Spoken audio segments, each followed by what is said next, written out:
Hey everyone. So, we all know the heroic stories of Latin America's wars of independence. But today, we're going to talk about the much messier, more complicated story of what happened the day after the victory celebrations ended. We're diving into the incredible dream of building new nations and the brutal reality that stood in the way.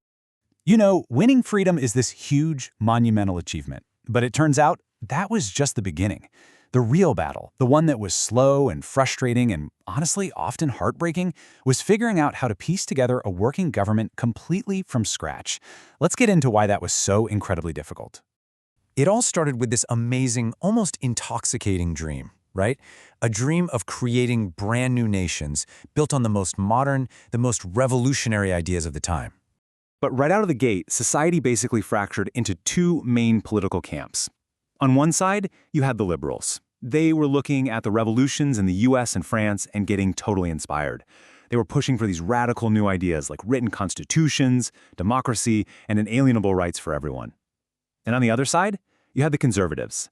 They wanted to hold on to the power structures from the colonial days, a strong central church and the traditional social hierarchy. But here's where it gets really interesting. There was one big modern idea that they both claimed to support: popular sovereignty. The idea that a government's power comes directly from its people. I mean, after centuries living under a king, this was a mind-blowing concept. But you know, agreeing on it in theory is one thing. Actually putting it into practice, that's a whole different ballgame. And right here, this is where that beautiful dream just slams into a brick wall of reality. This question, it really gets to the core of the whole problem. It's a great principle, sure, but how on earth do you make it work when the vast majority of your population has absolutely zero experience with voting or public debate or holding their leaders accountable? And that led to these deep structural cracks in the very foundation of these new countries before the walls were even up. Think about all the basic machinery of politics that we just take for granted today.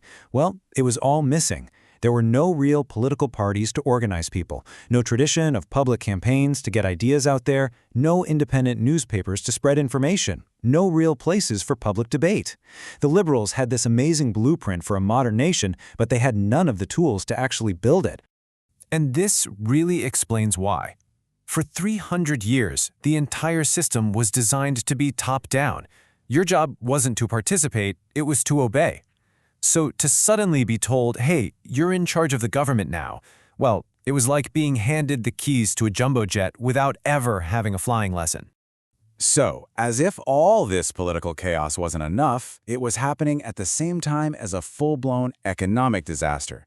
The dream of a democratic government was falling apart, and the economy was right there with it. I mean, just look at the geography of the continent itself. It was a huge barrier. We're talking about massive mountain ranges you couldn't cross, jungles so dense you couldn't get through them, and a shocking lack of rivers you could actually use for transport. Just trying to get your crops from a farm to a port could be this epic, super expensive journey.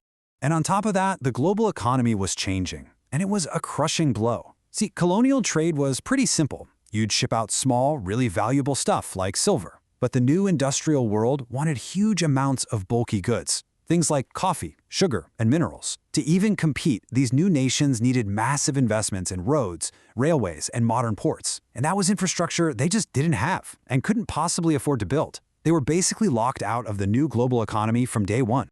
So, the key takeaway here is that promise of prosperity after independence? It was pretty much a mirage. For a lot of people, the economy didn't just stall out. It actually went backwards. Many people were literally poorer after independence than they were before. The new governments were caught in this financial death spiral. They couldn't really collect taxes, so to keep the lights on, they had to borrow tons of money from foreign banks. But with no real economic growth, there was no way to pay it back. So they default on the loans, which completely destroyed their credibility on the world stage. It was a vicious cycle. So you've got this perfect storm of political chaos and economic collapse. It created a massive power vacuum, and a new kind of leader was more than ready to step right in. The era of the strongmen had arrived.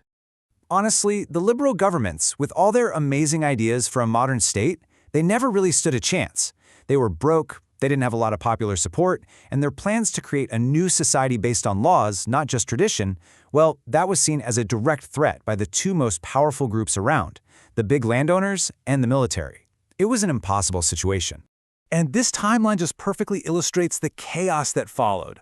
I mean, look at this. A president would be in power for a few months, sometimes just a few weeks, before getting tossed out in a military coup. There was zero continuity, zero stability, and absolutely no chance to actually govern. In an environment like that, politics stopped being about big ideas. It became all about survival and getting rich. This system of patronage took over. Power simply meant you could reward your friends and loyal followers with government jobs and juicy contracts. Politics basically became a private business. And the ultimate result of this system was the caudillo. These were these charismatic, powerful men, usually military leaders, who commanded absolute loyalty in their own territories. They were the law. And that right there is the fundamental shift. The liberal dream of a nation of laws was totally replaced by the reality of a nation of powerful men. Your survival, your success, it didn't depend on the Constitution. It depended on your personal loyalty to a powerful boss. So this entire period wasn't just some rocky start. It really forged this deep, painful legacy of struggle that would go on to shape the entire continent for more than 100 years. This quote from our source material just captures the tragedy of it all perfectly. It's a story that starts with so much hope, so much optimism, but gets just completely overwhelmed by the brutal realities of trying to build a nation from the ground up. And what came out of all this was a recurring, almost predictable pattern. It starts with a hopeful democratic project. Then that project fails because of economic and political weakness. Then the military steps in to restore order. And finally, a strong man takes power. This cycle would come to define politics in the region for generations. Which really leaves us with this final, pretty powerful question to think about. When the very first chapter of a nation's story is written with instability, with conflict, and with the failure of these beautiful democratic ideals, how many generations does it take to finally write a new one?